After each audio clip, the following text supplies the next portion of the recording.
action, focus, discipline.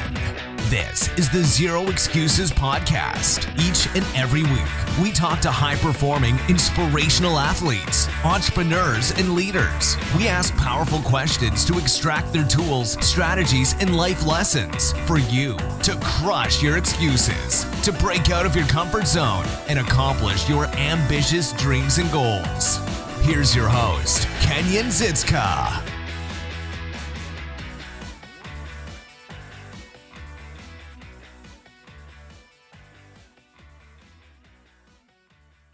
What's going on, everyone? Welcome back to the show. Excited that you're here. I thank you for taking time out of your schedules to join us here today.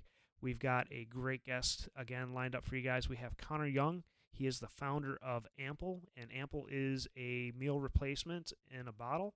It's more than just your standard meal shake like Nutrisystem or even the protein shakes that you might find. It's a complete meal replacement, and I've tried it in the past, and I definitely am a big fan of it. So definitely encourage you guys to check it out. But Connor's here to talk about that and much more. He's very passionate about health and nutrition, and he's going to share a bit of his backstory and why he is so passionate about that. So he shares a lot of practical and actionable knowledge with us as well. So definitely grab a pen and paper and tune in. Before we hop into the conversation, have a couple quick reminders for you guys. Don't forget that we are dropping the next session of our Discipline Deep Dive program. We had a great turnout for the first iteration, and I'm excited to do it again and get even better results. Essentially what the Discipline Deep Dive is it goes over the fundamental systems, routines, and habits that you need to install and also customize into your life on a day-to-day basis so that you can tap into that discipline that you've been after and accomplish your goals at a consistent rate. If you're interested in that, you can hit me up on social media or send me an email at kenyon.zitska@gmail.com or simply go to kenyonzitska.com/DDD to get signed right up. And also, I just want to say thank you for everybody who has gone on to iTunes to leave us a rating and a review. I've noticed many more people doing that here lately, and it's really humbling to see the response that I've gotten here recently, and it's definitely helped get the word out about what we're doing here with the show, and more and more people are finding us, and it's a result of everybody who has left a rating and a review, and I say thank you for taking the time to do that. If you haven't already done so, please go to kenyonzitska.com/iTunes. It'll take you right to the podcast homepage on iTunes where you can leave that rating and a review. And also while you're there, don't forget to subscribe and leave us, or should I say, share this with a friend or family member who will get value from hearing the topics, conversations, and strategies that we talk about here on the show. All right. With all that said, let's get into today's conversation with Connor.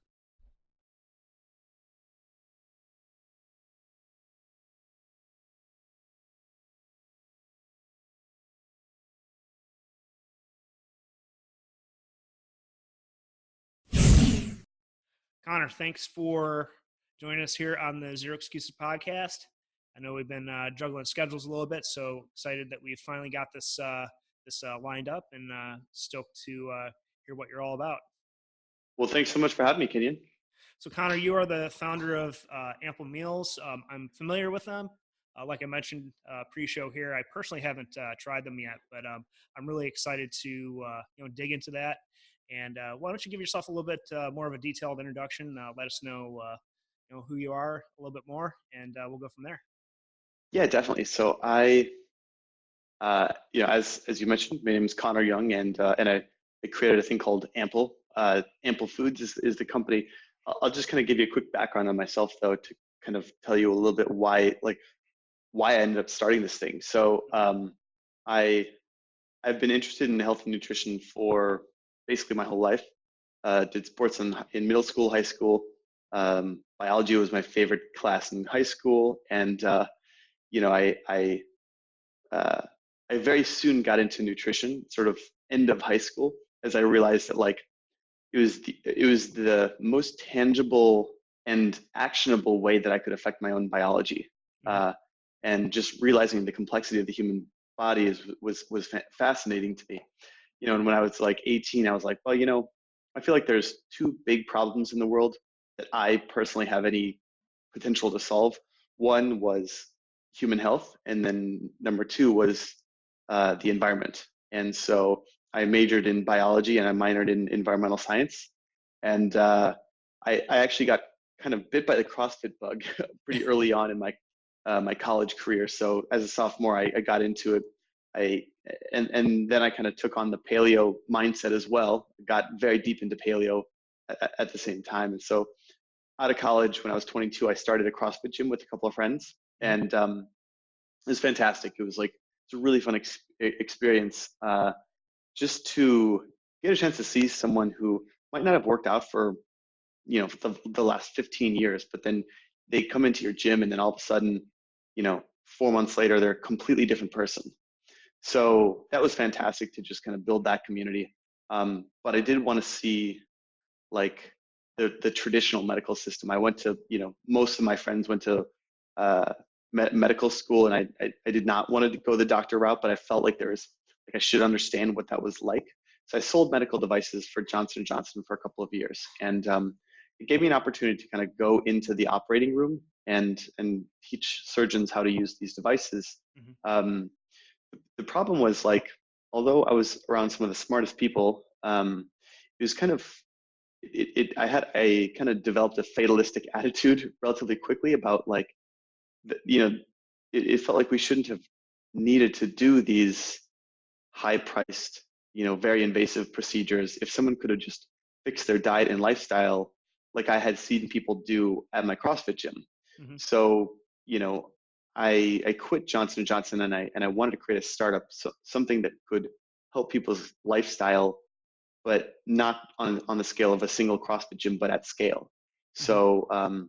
So I briefly moved back to Minneapolis, where I'm from, and then found myself in San Francisco, because that's obviously where startup land is.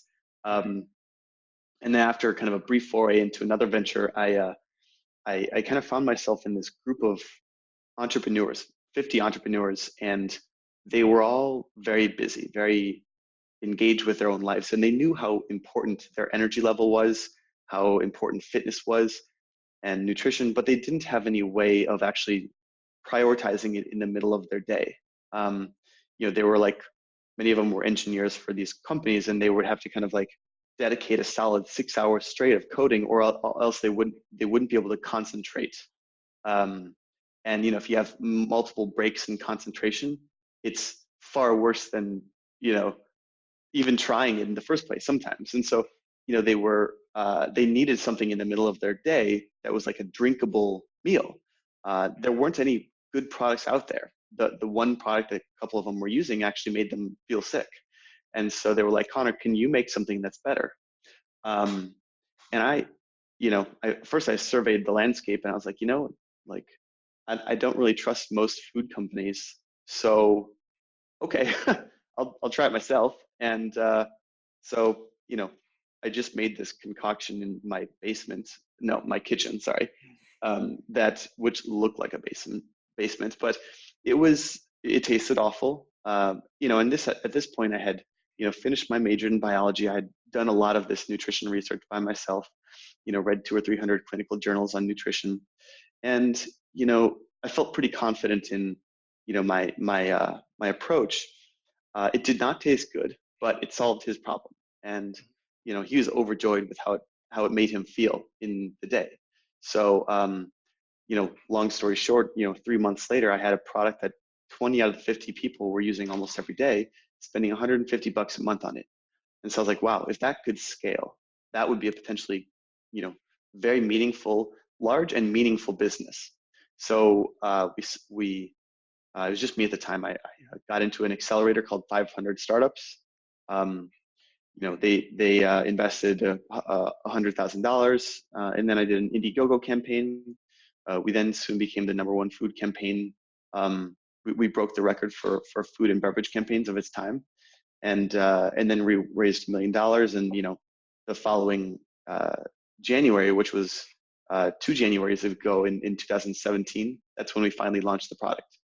And well, I haven't even really described what the product is, but it's effectively a meal in a bottle designed for really busy but health conscious people. And so it's made with super high quality ingredients, but it's actually just powder in a bottle. So all you have to do is put water in it, shake it up, and drink. And so we started with this concept in 2017 when we launched. We've now made 3 versions. We have an original version, which is more of a high protein version. We have a keto version, which is very low in carbs, and then we have our plant-based version. All 3 of them are high in healthy fats, relatively low in carbohydrates, and varying degrees of complete protein, fiber, as well as greens and probiotics as well. So, kind of realizing that there is no one size fits all to nutrition. Mm-hmm. And ultimately we should probably be getting the vast majority of our calories from healthy whole food meals. But with that said, realizing that that modern lifestyles don't always lend themselves to cooking our food for every single meal. So with that being the case, how can we get a really high quality meal when we are busy? And so that's the problem that we've set out to do to solve, and it seems to be going pretty well. Awesome, man. Well, thanks for all that. So much to dig into there. I kind of want to back up to Of course. when you were starting your CrossFit gym and you were interacting with your clientele within the confines of your gym. There, what sort of you know, I guess when you started digging into their nutritional habits, I guess, what were you kind of finding was, I guess, for lack of a better term, wrong with their diets? What was kind of the common thread there that everybody seem to be, I guess, going off on left field with their nutrition and diet? You know, First of all, I would say like there's a lot of stereotypes about how people eat. I would say that I mean, people eat a variety of things, and we always call this quote unquote standard American diet, which I think is true enough, but which probably involves too many carbohydrates, too many processed carbs, probably and definitely more grains and corn, wheat, soy than I would prefer. So I think that's definitely the case. And I think after that, it's kind of an individualized thing. Like, do you process dairy well? If not, maybe try to eliminate it. If so, cool. I don't see any reason why not, as long as it's high quality. Um, I think that there's also like a lot of variance in whether like the caloric intake of a person. I've seen people who say, Connor, I feel really good on 4,500 calories or more. And I don't feel good less than that. Um, and based on their output, I'm thinking of one individual specifically. I 100% believe him. Then I talk to another group of people, and it's like, yeah, I don't do, I try to, calorically restrict. So I think there's a ton of variance with this whole dietary thing, and so to kind of just put a this is good and this is bad stamp on it would be a little simplistic, which one reason why we have 3 versions, not just one, and we'll probably make more later on. um, but yeah, in general, I would say high quality nutrition is the most important. So like, and I would say that there's probably different things that are probably just not good regardless. The super processed carbs, um, and uh, and hyper palatable foods that make you overeat and mess with your insulin signaling and are quite inflammatory.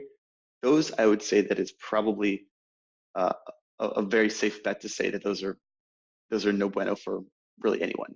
Yeah. So I guess from a biological standpoint, maybe at a high level, can you break down what happens to the body when we ingest those high processed foods and carbs and whatnot? Yeah, sure. So so basically, the way that it works is, when you have a carbohydrate, uh, your body's going to secrete a thing called, well, first of all, your blood sugar is going to go up, and when your blood sugar goes up, the blood sugar has to stay in a very confined range Uh, Otherwise, it's toxic if it's too high, and your brain does not get enough fuel if it's too low. And your brain has zero storage capacity at all for nutrients. So it has to get it from the blood immediately. So the bloodstream is really, it has to be on this very kind of sensitive dial. So the storage hormone that your body secretes is a hormone called insulin. Insulin stores really anything. It stores protein, stores fat, stores carbohydrates. So if you have a lot of carbs, then you're going to have to have a lot of insulin. And that could be fine. However, you know, there's a difference between if someone has used a lot of energy, let's just say that they went for a run and, you know, they need carbs, or they have glycogen stores that have been depleted in their muscles. Well, then it's basically all these carbs are going to be stored in their muscles. And that's great. But what if your glycogen stores are already filled up? And so is your liver glycogen stores, and your bloodstream has too much. Well, then it's going to be stored in your body fat tissues, your adipose tissues, as body fat. And also, what happens when you have insulin is not only does it stores really anything, but it also shuts off your body's ability to burn fat for fuel. So if you have this constantly, imagine a lot of people, they end up having these meals, they eat every few hours, and they have basically insulin in their systems for almost all of that time, which basically means that for almost no time in the day are they actually able to burn fat. They're only in kind of building fat mode. And then the other thing, so that's kind of thing one, the storage of and the maintaining of body fat. Then the second thing is, hey, can you hear me still? Yeah. Okay, great. My headphones just died. Okay. So the second thing is when we do have this insulin spike, what it does is it takes all the blood sugar and it puts it into these the fat or wherever it can. But then often what you have is an overcompensatory nature in the sense that if you have a lot of blood sugar, you have a lot of insulin, and it almost overcompensates. And then all of a sudden, you have a dip in blood sugar again. So this is your blood sugar spike and then blood sugar crash. Mm-hmm. And so that's what happens when you might feel fine after you eat a donut for the first half an hour, and then you feel like you totally are dead afterwards. And naturally, if your blood sugar is really low, well, that sends a signal to your brain, oh man, I need some more sugar.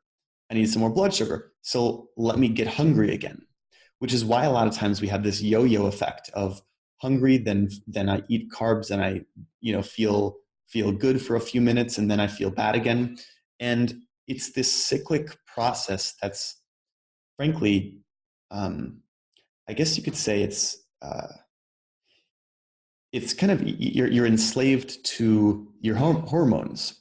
Right. And so if you can reduce your dependence on this cycle, you can effectively lead a freer life that both manages your body fat well, reduces the inflammation. And by the way, too much of these of this like blood sugar crashing and spiking causes an inflammatory response within your body, which causes a host of other issues. And many people now, there's a lot of evidence suggesting that this is sort of the reason why we have the chronic disease that we have. So if you can reduce your dependence on this cyclic process of spiking and crashing, you can therefore not have to be hungry as often. You can be fueled in a more consistent way, and for the long term, you can be a lot healthier. Yeah, I definitely can relate to a lot of what you described before I really started dialing in my own nutrition, and I definitely know I used to deal with plantar fasciitis and other aches and pains that most people chalk up to the aging process. Yeah. I'm getting ready to turn 40, and I feel just as good, if not better, you look good. Am I I would totally not have guessed 40. really? Thanks. Well, No. I am wearing a hat, so my gray hairs are being hidden. But Okay. but no, I mean, really, nutrition and really getting that cycle, like you described, Mm-hmm. under control, does a lot for you. Mm-hmm. And I just wanted to back up what you said from my own experience here. But I guess my next question was going to be, how do we then start to get it under control? Is it just kind of experimenting and journaling what works for you and what does not? Trying to experiment and find what I guess nutrition scheme works for one. Yeah. Is there something that you can maybe start here and then go from there? Yeah, definitely. So a couple thoughts here. One is I think there's two components to this. One is trying to get yourself out of this. I mean, if there are certain people who are truly addicted to carbs, and weaning themselves off of carbs is literally like an addict withdrawal, and it won't be easy. But frankly, the good thing is that your body acclimates to it within a series of a few days. So, for instance, the gut microbiome, actually, I have to just preface some of this stuff with just a little bit more like information to set a context. Mm-hmm. So the gut microbiome, to a certain degree, calls the shots in your body in terms of your hormones and your cravings.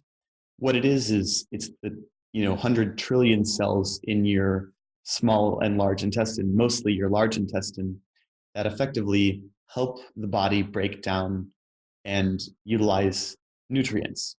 And the diversity and types of species that we have in our gut microbiome is a direct reflection of the food that we eat.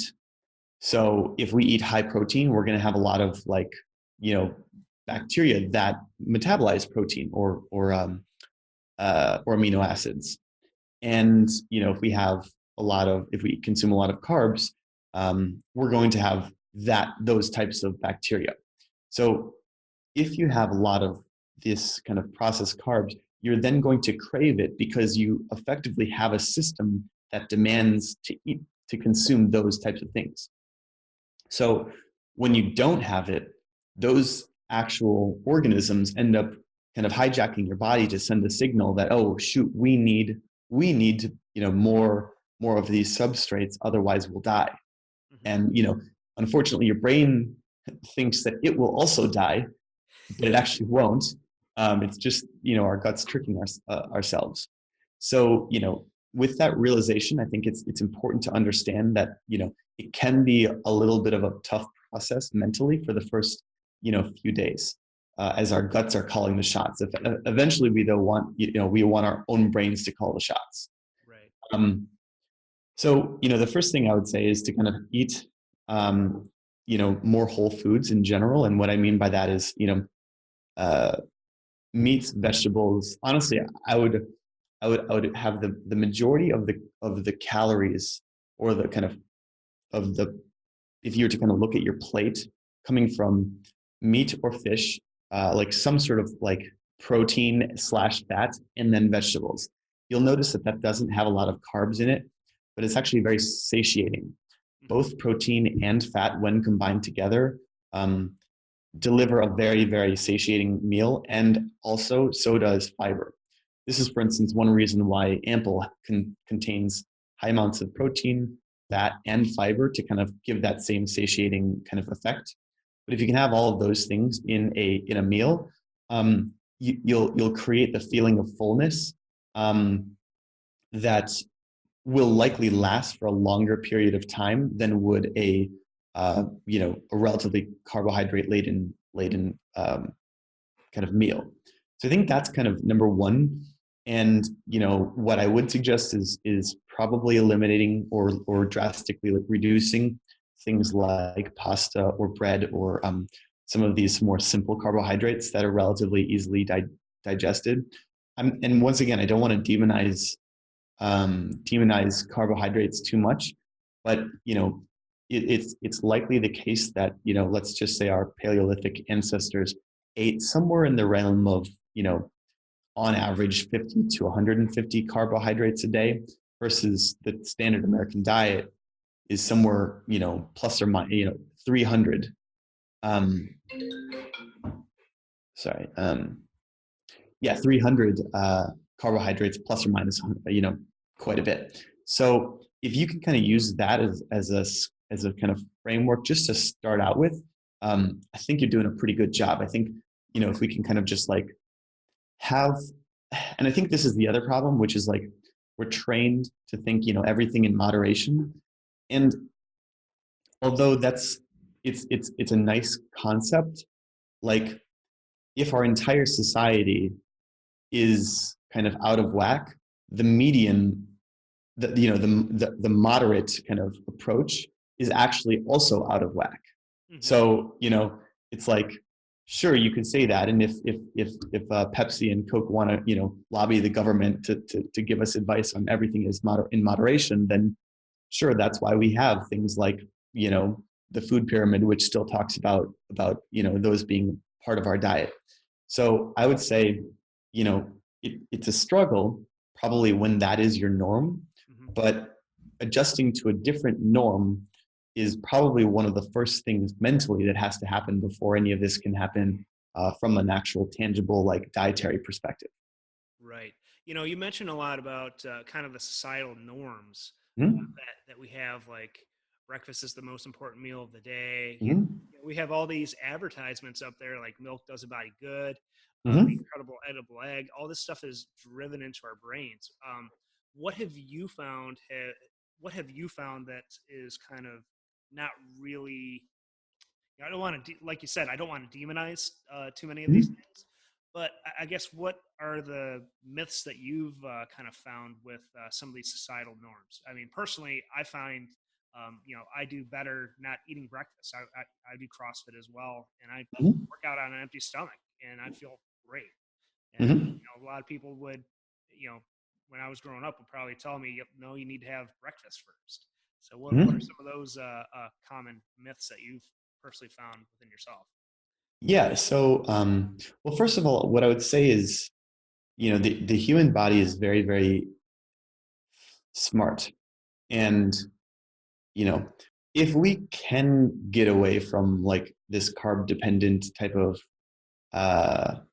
like, I guess this hyper palatable food situation that has been kind of ingrained in our society, if we can get away from that, first of, long enough to kind of listen to our own bodies, I think that's going to be the first step to evaluating whether what we're listening to is true or it's just BS. And when I say listen to your body, I don't like, I think that for a lot of people that goes in one ear and out the other, because it's like, it's a platitude. It's just so banal that it doesn't even hold weight. But I really do mean that. Like if you're hungry and you know that you're really hungry, then eat some food. If your hunger is a craving, well then, the craving itself has to be killed.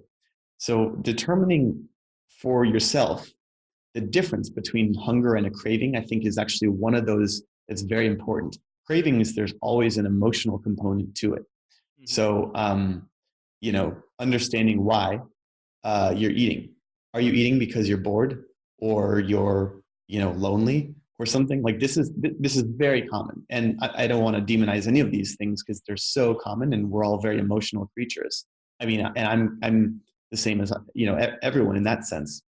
But if those are the reasons why we're eating, then, it's something to address, not to, shame ourselves or guilt ourselves. But so I think I just wanted to like put that layer on here first, which is to say, if we can get to this, to be a little bit more intuitive, then any advice can effectively be checked by ourselves for validity through our own experimentation, so that we don't have to listen to anyone as dogma.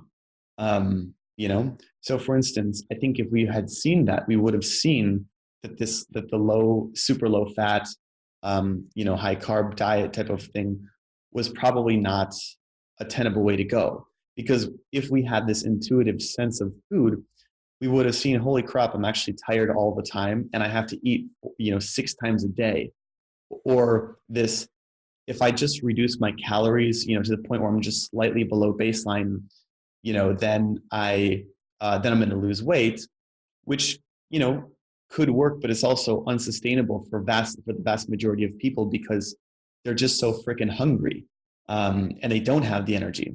So I think if they were to do that, then they might not be able to say, hey, this is the right thing, but they would more quickly be able to see what doesn't work.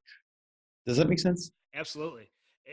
And it, like you said, it just boils down to listening to your body and looking at the results that you're getting. Are you Yeah. are you are you burning out halfway through your workouts, or are you getting tired in the middle of the day? Those are all signs that you should be paying attention to. And Mhm. some people are taught to kind of tough through that, or Yes.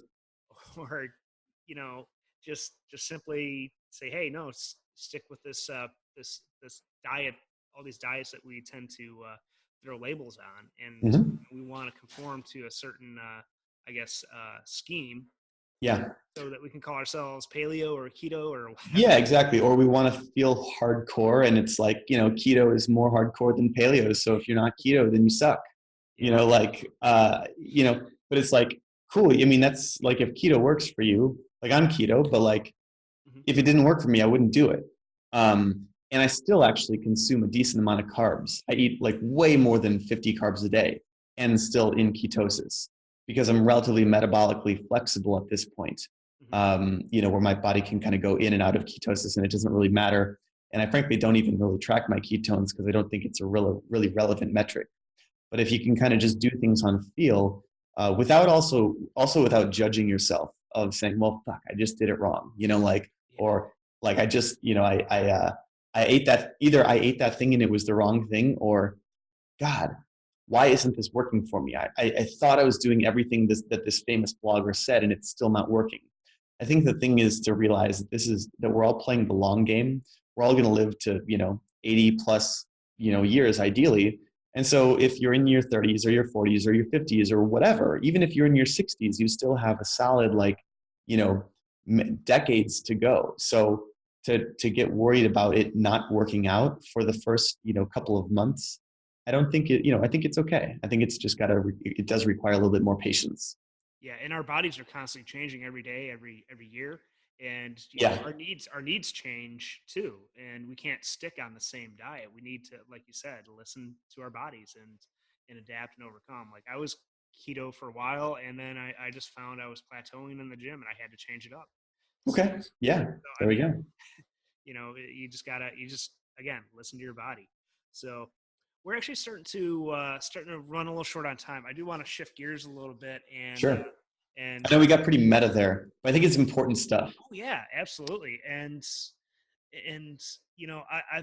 I've experienced results, and I'm a mechanical engineer. I'm not a biology major like you, but I definitely believe in the importance of nutrition and listen to your body. And I before we do shift gears, I want to back up to gut health. I almost forgot. Yeah. I wanted to ask this question. Um, can you dive a little bit more deeper into how you personally make sure that you are taking care of your gut health? Because that's another thing that I started paying attention to here recently, is making sure I'm getting good amounts of probiotics, and drinking my kombucha and the healthy yogurts and stuff. How do you personally take care of your gut health? Yeah. So, I think that the gut is, I think it's easiest to take care of the gut by simply not screwing up the gut.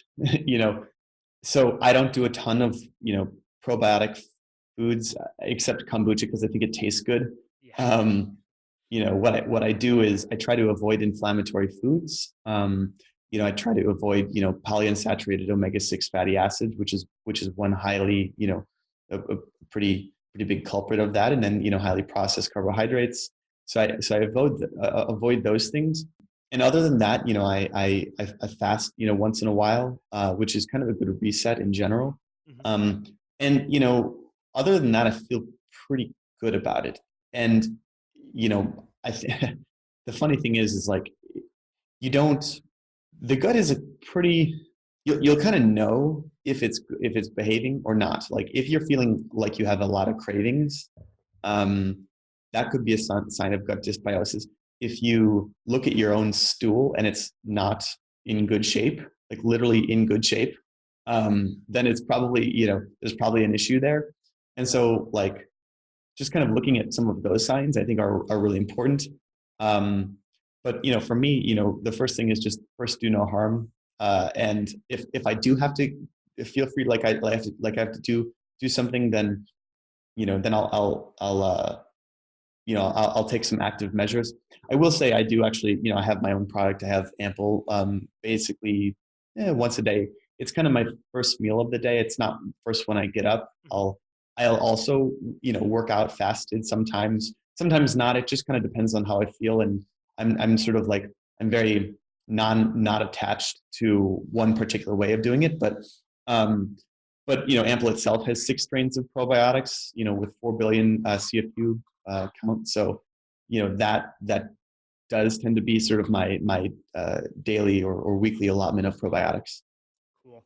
And my last question was going to be, now I just brain farted.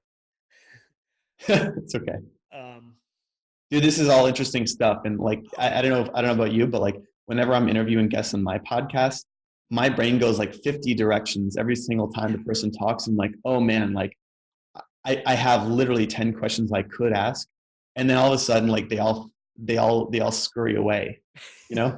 As much as I try and write them down, I forget. But yeah, because you want to listen. You actually want to act, like really listen to the person. Absolutely. But what the hell was it? Oh, I know what I was going to segue into. We talk about processed foods. We're kind of the only species on the planet that actually cooks our food.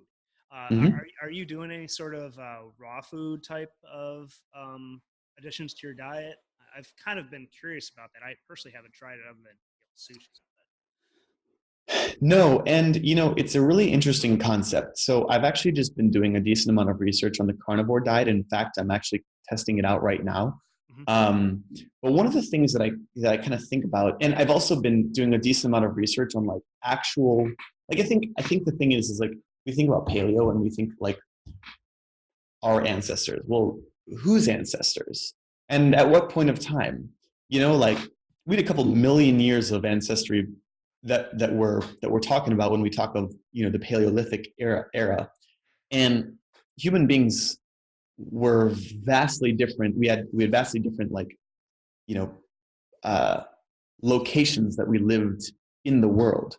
So my ancestry might be different than your ancestry, and so anyway, all this is to say, when we talk about this whole raw food stuff, I think to myself, all right, there's actually a really good correlation between the time that we believe that human beings invented fire and our and the size and the increase of our brain size. And what archaeologists believe is that the ability for us to kind of utilize more nutrients through fire was sort of allowed us to kind of have that more like a greater degree of nutrition to feed our massive brains, which require like 25% of all the caloric needs in our body, which is a greater proportion of, than like almost any other animal. And so with that said, my thought is, okay, yeah, we were probably evolved over the last couple of million years to cook our food. The other thing that I think about is, what are we really evolved to eat? When the traditional, and this is, I talk about kind of challenging dogma. I'm even talking about, challenging like recent dogma, including like standard paleo. Because one thing I'm thinking about is, how much were we really, evolved to eat vegetables? And I'm not saying that like we shouldn't eat vegetables, but what I'm questioning is, were they the primary, staple for our ancestors? Or maybe, and by the way, the Paleolithic era was entirely an ice age, which lifted about 12,000 years ago. So the vast majority of plants and vegetation on the northern hemisphere, they were mostly eaten by like larger animals, and we, if you would have expected a woolly mammoth. So if you have, a tribe and you have the option to forage for for like berries and stuff, which, you'll get 5 calories here, 5 calories there, or you could go kill a woolly mammoth and have 20 million calories on your hands. You'd probably want to go and kill the woolly mammoth because it's got 8,000 pounds of, 8,000 pounds times 1,000 calories per pound.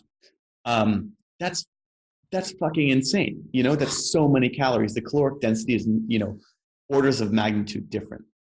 And so the thought is, maybe we would have been like completely biased towards getting, animal-based nutrition and potentially fruit, because fruit is also another one of those,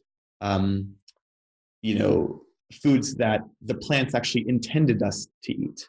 But vegetables, the plants themselves don't actually intend us to eat, because vegetables themselves are the usable part that the plant needs.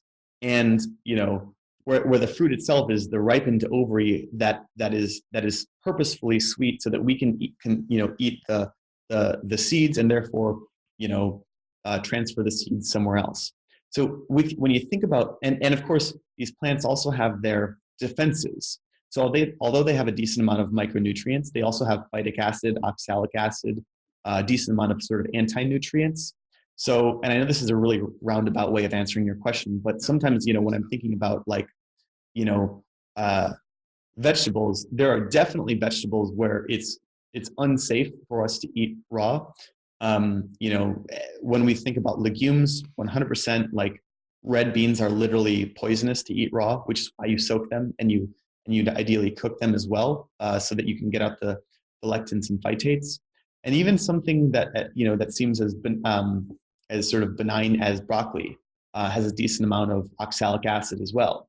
So with that in mind, I do cook. I definitely cook my vegetables and I cook my meat too. But I bias most of my calories towards pasture raised meats and wild caught, sustainably caught fish as well, because that's kind of where my philosophy is. The other thing is, of course, is I really don't like the traditional, like the CAFO farming, the industrial farming complex. I think it's terrible. So if I am going to eat meat, I'm going to eat, grass-fed, pasture-raised stuff, just because, yes, there's health benefits there, but for me, more importantly, the political aspect of that is just like, I would rather put my money on like an industry that I believe in. Absolutely. I'm sorry for such a rant here, but felt like it was really important. No, I mean, you bring up so much, so many things there. I mean, my motto is the less my food's been fucked with, the better it is for me. Huh? So, I mean, that's my rule of thumb. That's my philosophy. And, that kind of describes, kind of what you talked about in that, I like game meat. I like wild caught fish, Yeah. just stuff that, is close to its natural state as possible. Mm-hmm. The more we mess with it with GMOs and antibiotics, I really think that that starts to degrade the quality of our food. So Mm-hmm. bring a lot of good good points up there. But let's shift gears here and definitely want to. You mentioned you have a podcast. I didn't even know you had a podcast. Tell us a little bit about that. Yeah, definitely. So right now it's called Optimal Nutrition Simplified, although by the time this episode goes out, it actually might have shifted. And I'm not able to say, because I don't know if it has shifted yet, and I can't say exactly the new title for you. But I can give it to you later so that you can put it in the show notes. Absolutely. But I don't want to spoil it. It's really exciting, and we're going to kind of talk about in that podcast not just optimal nutrition, but as I think the first part of our conversation went towards, it's both the mental and the physical wellness part of things. There's so much that I don't think we're talking about when it comes to the mental part of being well. because it's hard, and and I think it's less cliche to talk about fear, because everyone kind of, when you're doing hard things, that there's going to be fear inherent there. But I think the things that are a little bit more difficult for us to bring up in society are emotions like guilt, shame, and anger, which I think, we generally like to think that we are devoid of, but we all feel every day. And so, what this podcast talks about is sort of how do we evolve into the best versions of ourselves that, we use our emotions in a really productive way, while at the same time, having our health, our nutrition, fitness, sleep, everything basically kind of integrate, while also at the same time recognizing that we have freaking busy lives. I'm the CEO of a food company, and although part of my day is doing podcasts, certainly most of it is doing other things. Right. And so if we can kind of not look to we want to look to the past, like where our biology and our evolution and our genetics come from, but we also want to kind of take the learnings from modern science into a modern world that requires us to level up. And so that's kind of the concept of the podcast. Nice. Yeah, I definitely agree with you that there's the dogma and stigma in today's society that we shouldn't be anxious, we shouldn't be angry, we shouldn't be sad, we should be level-headed. And while I definitely consider myself very level-headed, like, we all have some levels of these emotions, and they're good things if utilized correctly, and they're tools. And especially with anxiety, I think in today's society, we're drugging away our anxiety instead of simply dealing with it. 79% of Americans feel stressed, which is basically another word for anxiety. 79%, 70% feel depressed, and 70% are overweight and 43% are depressed. Those are like not good numbers. So if we can, the two of us and many other people like us, do something to help it, like, by all means, let's do it. Yeah, absolutely. I mean, I don't mean to, if you are dealing with some severe anxiety and you're listening to this right now, and I'm not trying to steer anyone away from seeking medical help, but I think we have more control over these emotions. Not control, but we can use these emotions a little more productively if we stop saying that anxiety is bad, anger is bad. Yeah, I think it's like it's a both and. It's sort of like this mindset, at least for me, where the first of all, the first thing that makes it a problem is, like, if you have anxiety and then you're anxious about your anxiety, that's kind of a compounding layer of this. So it's hard to, I would say that every person has these kind of like onion layers of emotion that they might not even understand, and they might be totally below a conscious level. And certain things are completely like unaware, and yet all of a sudden, and it's like, shoot, but the only thing that we can really tell is that we just feel anxious or on edge or just sad for no reason. And so you can go about it a lot of ways. Part of it is, maybe our biology, maybe it's our, gut microbiome hijacking our biology. Maybe it's, the lack of the like inflammation. And so if we just exercise and, sleep better and all this stuff, but like, I think that I think that that's the easy stuff to kind of talk about in a very objective way. The hard thing is actually to look at your own shit and to look at the dark places in your mind that you've never risked to go, and to look at those all as okay, and to kind of and have enough compassion for yourself to say, look, I'm just a regular human being, and I've got a lot of shit, and everyone does, and that's fine. And maybe the purpose of my life is to just get over my shit. And so when I just like look at it directly, that's the first step in actually like getting over it. So that's I think one of the. I mean, it's easier said than done, but but even just to kind of come at it with that approach is vastly superior to just kind of either like explaining it away as if it's not a problem, or or pretending it's not, or even there. And this is the other thing that happens, which is that we have this sort of like self-help movement that's like the kind of like new age kind of this almost like a shoot, I'm blanking on the renaissance almost of the stoicism and well, I mean that one's actually I totally agree with Stoic philosophy because it's a very direct, like it's an acknowledgement of our problems and our fears and all that stuff.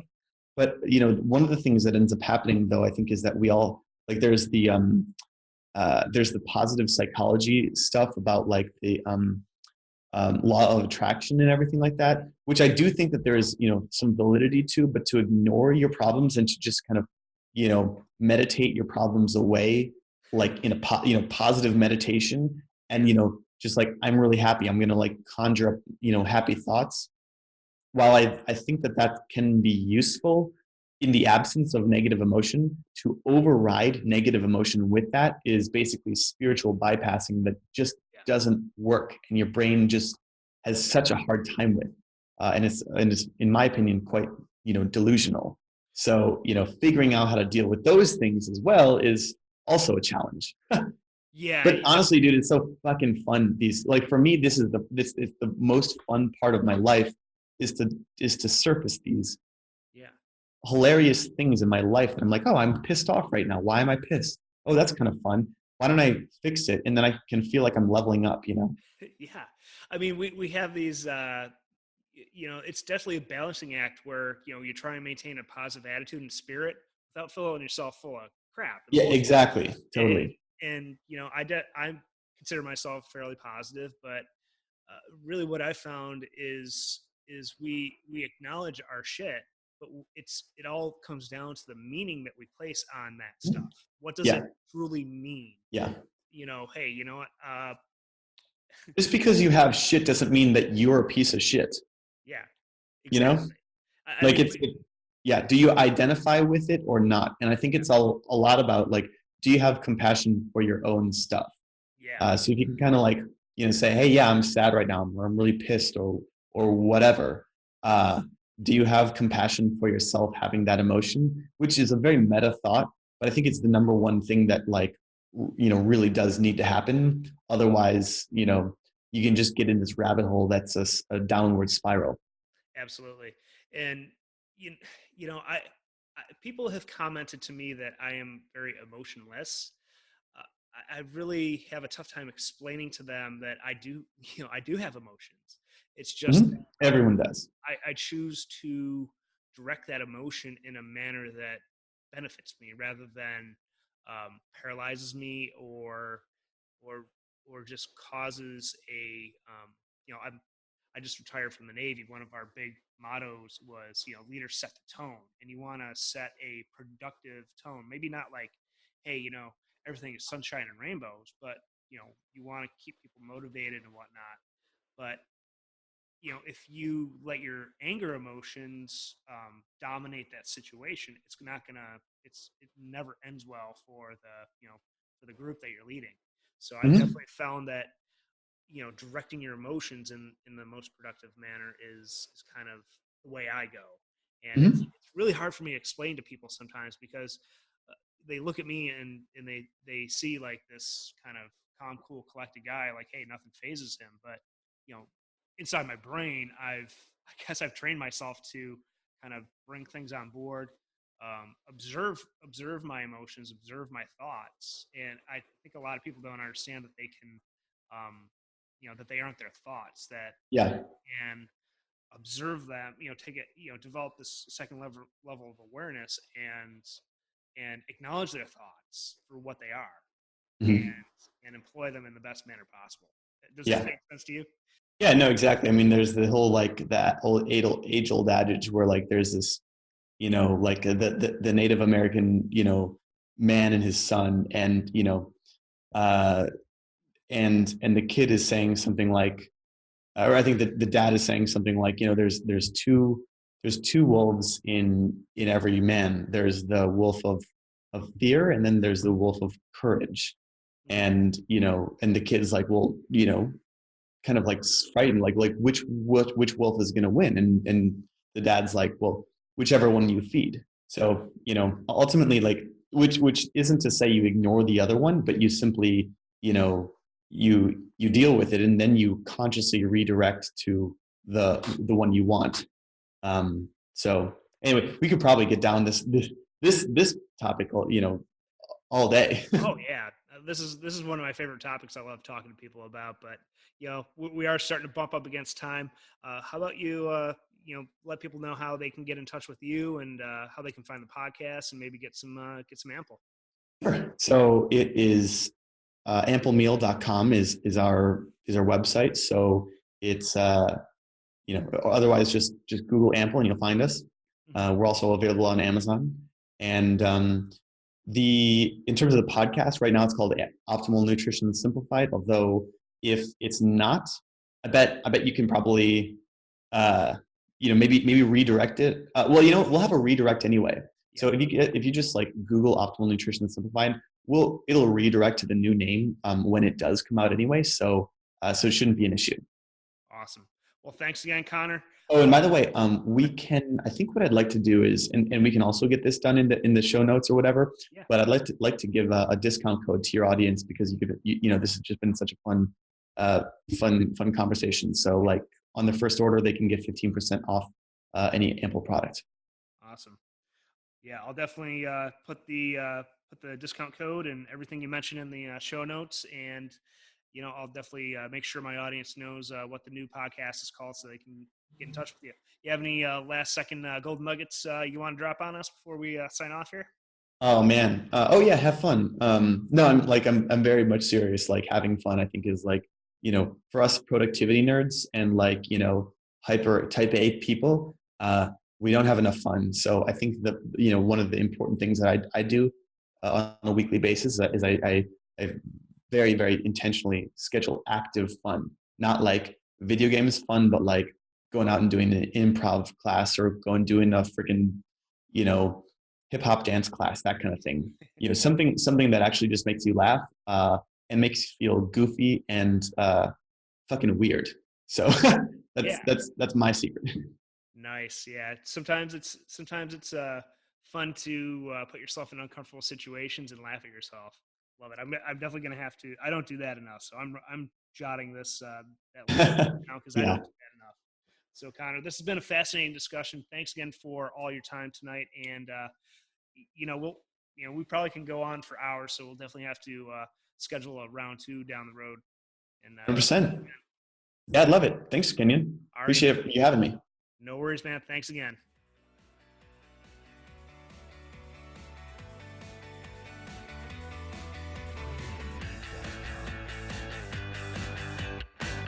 Thank you for tuning in to the Zero Excuses podcast. Join the conversation at kenyonzitska.com in our Facebook group. And don't forget to rate and subscribe to our show. We'll talk to you next week. And always remember, results, not excuses.